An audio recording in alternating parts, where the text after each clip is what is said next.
गोला ने यही मसले की मुखालिफत की थी इसकी, क्योंकि हाउस में जब मेजॉरिटी इनकी होती तो काम वही हो जाता, वरना वो रिकॉर्ड में मौजूद है। अगर अब्दुल्ला भी पार्टी का MLA और मेहरीन भुट्टो दोनों ने इसकी मुखालिफत की थी, लेकिन उस वक्त भी ये बात हुई थी कि उन्होंने ये कहा था कि हम प्राइवेटाइजेशन नहीं कर रहे। दूसरी बात जो दोस्त ने सवाल किया है कि 15 करोड़ का नुकसान है, 2022 में हमने सिर्फ सेल किए 172 बिलियन की, जिसमें 9 अरब रुपए की एक बचे साल में। तो ये किस तरीके से नुकसान है? अगर ये तमाम खर्चे निकाल के लोन के किस्त देने के बाद, तमाम अखराजात निकालने के बाद फिर भी हम 9 अरब रुपए दें। तो 2023 मार्च में सिर्फ हमारी 24 अरब रुपए की सेल है। तो इस तरीके से ये वो जो आपको नक्शा पेश कर रहे हैं वो गलत है, और आप पिछले साल की शीट मंगवा लें, 9 अरब रुपए की हमारी प्रॉपर्टी उस वक्त। तो ये पूछना चाह रहा था, हम तो सिर्फ एम्प्लॉइज को दे रहे हैं या उसकी फैमिली को दे रहे हैं। हमारे साथ जितने रिलायंस है उनकी पूरी फैमिली को टिकट दे रहे हैं, और उस टिकट का इसलिए नुकसान नहीं है कि इस बार सीट अवेलेबिलिटी होती है, जब गैस खाली जा रहा होता है तब वो ट्रैवल कर सकते हैं, और रेवेन्यू को उतार के आज तक कभी स्टाफ ने सफर नहीं किया। दूसरी बात जो आप कह रहे हैं कि दूसरा सवाल आपका क्या था? वो बिल्कुल फ्री से सफर नहीं करते, उनको सैलरी की तरफ से वो अलहदा से है, वो कूपन दिए जाते हैं, वो पे करते हैं। दूसरा, पीपल्स पार्टी के दौर में भी एक कोशिश हुई थी, जब 2008 के अंदर आलमी मुआशी बहरान था, तो एयरलाइंस बिल्कुल उनके जो सौदे थे मनसूख हो गए। मुझे याद है रदाई साहब ने, शौकत तरीन उस वक्त हमारे फाइनेंस मिनिस्टर थे, उनको कहा था कि ये जहाज़ उठा ले, इस वक्त तो हमें 25% पे मिल रहे हैं। तो उन्होंने कहा जी कि हम बिल्कुल ठीक है, हम ज़रा बिजनेस प्लान बना रहे हैं। वो जो ब्यूरोक्रेसी का तरीक़ेकार होता है, बिजनेस प्लान बन के ऊपर जा रहा था, नीचे आ रहा था, ऊपर जा रहा था। उतनी देर में वही एयरलाइंस उस फाइनेंशियल क्रंच से निकली और उन्होंने अपने जहाज़ वापस ले लिए। तो जहाज़ जब तक नहीं खरीदे जाएंगे, कोई भी नई एयरलाइन भी कोई भी लेगा तो जहाज़ खरीदेगा, जहाज़ लीज पे भी मिल सकता। मैं ऑफर करता हूँ आज की प्रेस कॉन्फ्रेंस के लिए, मैं PIA को जहाज़ जितने चाहिए लीज पे लेकर देने के लिए तैयार। ये कोई बात है? तो ये तमाशा कर रहे हैं सारा। दुनिया के अंदर कितनी एयरलाइंस हैं जिनके जहाज आ गए, मेजॉरिटी जो है, मोर देन 90% जहाज जो है वो सारे लीज पे हैं। तो मैं लेकर देने के लिए तैयार, कितने चाहिए? ये सिर्फ बेचना चाह रहे हैं जानबूझ के, ना कोई काम नहीं कर रहे। निजकारी हो जाती है, हुकूमत PIA की निजकारी कर देती है, तो उसके बाद आपका क्या लाया?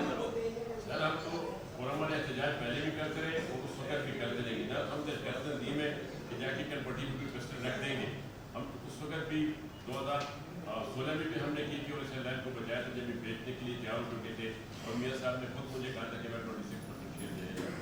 दूसरी बात ये कि बदकिस्मत ये हमारी एक, आप ये देख लें कि हज कब हुआ था, दोबारा हज के लिए एप्लीकेशन मांगे गए।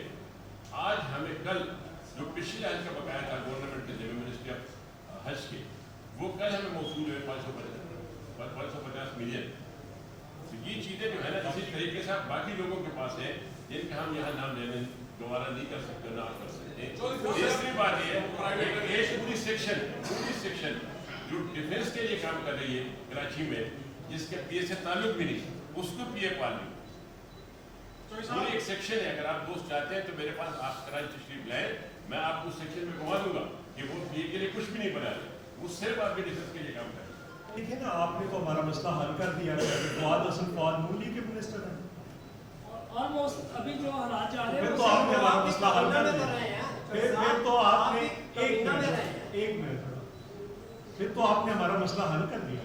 ये तो निगरान गवर्नमेंट है, इसमें तो इम्पार्शियल मिनिस्टर्स होने चाहिए। किसी पार्टी का कोई मिनिस्टर, जो पार्टियों के हैं, अगर आपने KPK के अंदर काबीना इसलिए बर्खास्त कर दी सारी की सारी कि उनका पॉलिटिकल लोगों से, पॉलिटिकल पार्टियों से ताल्लुक है, तो फिर यहाँ पे भी पंजाब के अंदर भी करें और मरकज़ के अंदर भी करें। जो सियासी पार्टियों को रिप्रेजेंट करते हैं वो मिनिस्टर्स फौरी तौर पर खुद मुस्ताफ़ी हो जाएं, या मैं इलेक्शन कमीशन से मुतालबा करता हूँ तो वो मुदाखलत करे, और जो सियासी पार्टियों के लोग हैं, गवर्नर्स में जितने भी गवर्नर्स हैं, वो भी जाएं और ये मिनिस्टर्स भी जाएं, ताकि ये ना सिर्फ प्राइवेटाइजेशन हो बल्कि इलेक्शंस भी फेयर एंड फ्री हो। हमारी जो है वो, हमें तो रीस्ट्रक्चरिंग कहा गया, बिल भी रीस्ट्रक्चरिंग है, तो हम रीस्ट्रक्चरिंग के तो हक में हैं। باقی ہم نے اس وقت بھی کہا تھا کہ پرائیویٹائزیشن نہیں کرنے دیں گے، وہ تو ریفرینڈم بھی نہیں کرانا چاہتے تھے، پھر ریفرینڈم ہوا اور پیپلز پارٹی جیتی اور آمنے سامنے نون اور پیپلز پارٹی کا مقابلہ ہوا. تو یہ ایک دوسری بات ہے. جو ہے پی ڈی ایم کا، تو ہم پی ڈی ایم کا حصہ نہیں ہیں، ہم گورنمنٹ کا حصہ ضرور تھے. ہم اپنی وزارتوں کا بات سن رہے ہیں، ہم اپنی وزارتوں کا حساب دینے کے لیے تیار ہیں.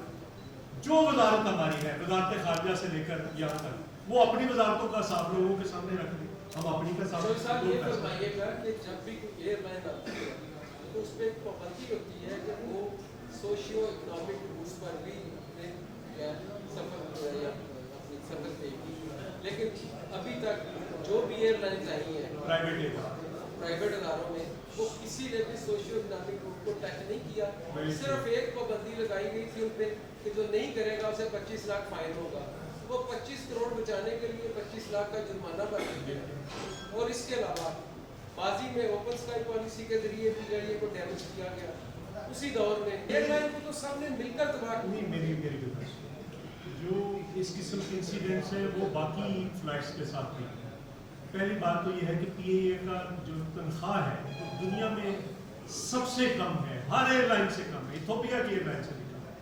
دوسری بات یہ ہے کہ یہ بالکل آپ نے بات ٹھیک کہی کہ اس میں بچے دیے پی اے اے، وہ بچے پروفٹ کما رہے ہیں اور ان میں سے کوئی ایسے روٹس جن پہ انہیں فلائٹس کرنی ہے وہ نہیں کرتے. گلگت نہیں جاتا کوئی، چترال نہیں جاتا کوئی. اس نے تو جا کر ملک کو جوڑا بھی ہوا ہے، تو وہ کیوں نہیں جاتے؟ وہ کیوں گوادر نہیں جاتے؟ وہ کیوں ایسی جگہوں پہ نہیں جاتے؟ تربت نہیں جاتے یا ایسی جگہوں پہ نہیں جاتے جہاں پہ ان کے جب لائسنس دیا جاتا ہے تو اس کے اندر لکھا ہوتا ہے کہ یہ آپ فلائٹس کریں گے، لیکن وہ نہیں کرتے اس لیے کہ وہ اپنے پروفٹ کے لیے. تو یہ پی آئی اے نے صرف پروفٹ ہی نہیں کمانا، پی آئی اے نے اس ملک کو جوڑنا بھی ہے، ریلوے نے اس ملک کو جوڑنا بھی ہے. یہ بڑی امپورٹنٹ چیزیں ہیں جو کسی بھی ریاست کے لیے ضروری ہوتی ہیں. تو یہ ایک بالکل آپ نے اوپن اسکائی پالیسی سے لے کر ایک بتدریج طریقے سے تباہ کیا گیا اور اب وہ طریقے میں چلے گئے. بالکل سر. پی آئی اے آج تباہ نہیں ہوئی، یہ بڑی دیر کا پروسیجر چل رہا ہے. اس وقت آپ بھی ساتھ تھے، وہ بھی ساتھ تھے، ساری اب تقریباً 19 طیارے جو اس وقت وہ کام کر رہے ہیں اور 700 سے زائد پائلٹ ہیں. تو ایسا کیوں ہے وہ جو ایک 19 طیارے اور 700 سے زائد پائلٹ ہیں وہ تباہ ہوگا یا نہیں ہوگا؟ انفارمیشن کی غلط کی 274 ہے ٹوٹل جو اس وقت پی ایس ایس لے لی ہے. دوسری دوست نے بات کی کہ جرمانہ یہ 2016 میں 2015 جون میں جو ایویشن پالیسی بنائی تھی اس وقت کے منسٹر صاحب نے، جس کا تھا ایویشن کا نون شجاعت عظیم صاحب تھے، ایڈوائزر کو پرائم منسٹر تھے. اس نے ان چاروں سے اب تک کمیشن لے کے اور یہ شرط نکال دی تھی کہ آپ پیمنٹ کریں گے پی اے کو، ورنہ ایگریمنٹ میں شامل تھا کہ جب ہم کوسٹل ایریا کریں گے تو باقی ایئر لائن ہمیں منتھلی پیمنٹ کریں گے نہیں جائے گی. آپ نے جو بات کی بالکل ٹھیک کی، لیکن یہ ایویشن پالیسی 2015 میں شجاعت عظیم صاحب ایڈوائزر ٹو پرائم منسٹر تھے میاں صاحب کے، اس نے اس وقت نکالا. اس گورنمنٹ سے مطالبہ کر رہے ہیں کہ ان کا جو منسٹر پرائیویٹائزیشن ہے وہ مستعفی ہو اور اس کو پروسیس سارے کو روکا جائے. آپ کا کام ہی نہیں ہے. کوئی گورنمنٹ آئے گی اس کے بعد دیکھیں گے کہ کیا بزنس ٹائکون اور کون. جی گورنمنٹ میں تو ہونا نہ ہونا کوئی اور بات ہے، لیکن